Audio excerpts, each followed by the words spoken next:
Hi friends, আজকে আমি বানাবো কাঠ চিকেন মশালা। তার জন্য আমি গ্যাস অন করে কড়াই বসিয়ে সর্ষের তেল দিচ্ছি। আমি অনেক দিন বাদে ভিডিওটা করছি, তাই আপনারা একটু লাইক কমেন্ট শেয়ার করে দেবেন পছন্দ হলে। সর্ষের তেলের মধ্যে শুকনো লঙ্কা ফোড়ন, গরম মশলা ফোড়ন দিয়ে আমি আগে থাকতে বেটে রাখা পেঁয়াজ, আদা, রসুন দিয়ে দিলাম। পেঁয়াজ, আদা, রসুনটা দেওয়ার পরে আমি ভালো করে তেলের মধ্যে ওটা মিশিয়ে নিচ্ছি। এবার আমি এই পেঁয়াজ, আদা, রসুনটা ভালো করে ভেজে নেব, একটু লালচে করে ভেজে নেব। নুন দিয়ে দিলাম যাতে পেঁয়াজটা তাড়াতাড়ি গলে যায়। আমি একটু ভালো করে এটা ভাজা ভাজা করে নিচ্ছি।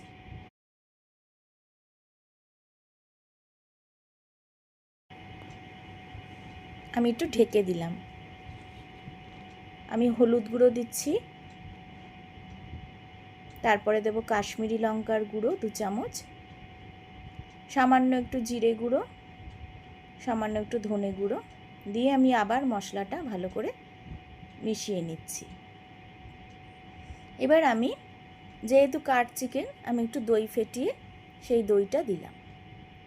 দইটা দেওয়ার পরেও আমি ভালো করে মিশিয়ে নিচ্ছি। ভালো করে মেশানোর পর দইয়ের বাটি ধোয়া জলটা আমি দিয়ে দিলাম এবং আবারও ভালো করে আমি মিশিয়ে নিলাম মশলাটা। এবার আমি চিকেনগুলো একে একে মশলার মধ্যে দিয়ে দেব। আর ফ্লেমটা কিন্তু আমি এবার একটু হাই করে দেব। হাই ফ্লেমে আমি চিকেনটা পুরো মশলার সাথে ভালো করে মেশাচ্ছি।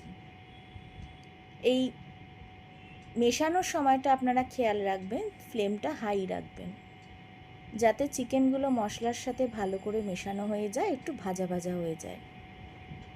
চিকেনটা আমি ভালো করে মিশিয়ে নিচ্ছি। আমি 10 মিনিট মতো ফ্লেমটা হাই রেখে চিকেনটা মিশিয়ে তারপর আমি ফ্লেমটা মিডিয়াম টু লোতে রেখেছি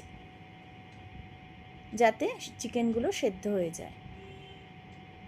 মেশানোর পরে আমি একটা ঢাকা দিয়ে ঢেকে দিলাম।